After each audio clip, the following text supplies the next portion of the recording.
Amendment 3 is, as a state representative, I do not want to take a lot of my time unturning the will of the Missouri voters.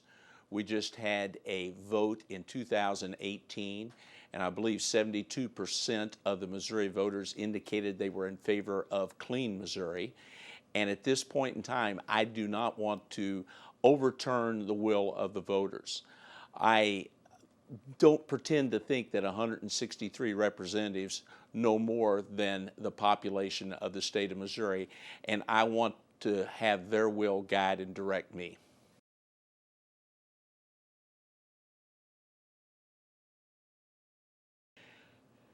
You know, the voters just recently passed Medicaid expansion, so we need to look at the 48th district as how we can make that work for us.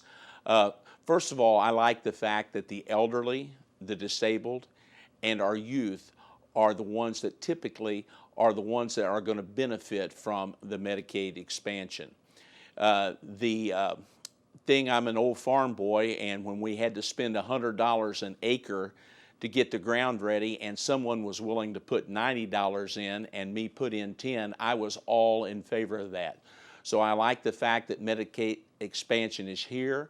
I like the fact that the federal government is going to be doing a big part of that expansion, and I really like the groups it's going to target: the elderly, the disabled, and our youth.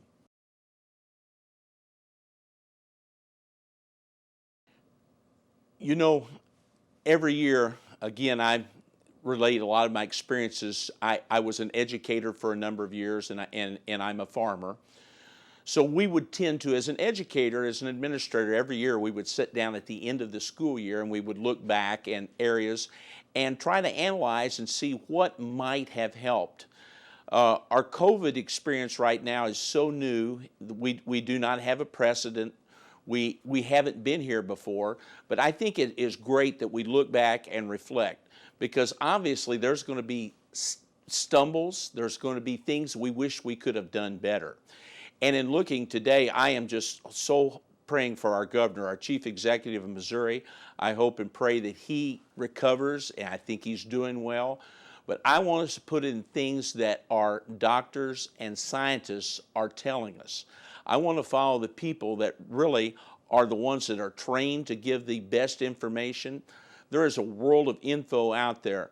But when I get sick and go to the doctor, I rely on him to give me good information. As a state representative, I want to follow the experts and see what they have to tell us. And in looking back, I don't want to second guess or use the benefit of hindsight, but I just want to review where we've come from, and more importantly, what can we do going forward.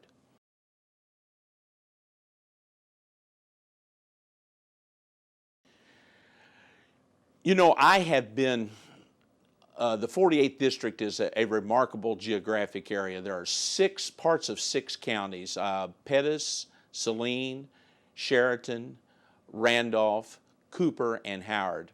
And I've spoke to a lot of folks in the past months traveling across our 48th district.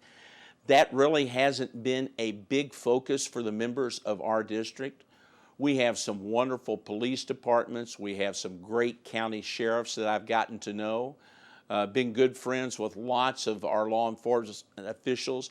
I think they have a real handle on what's going on in the 48th. I would prefer, there are other issues: rural broadband, health care, education, to focus a little bit more time.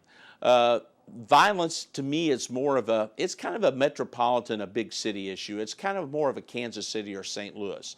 If there's things we could do as people in the 48th to help those folks out, I wouldn't be opposed to looking at that. But right now, as far as my district, I want to spend some time on other things I think are more crucial to the residents of the 48th.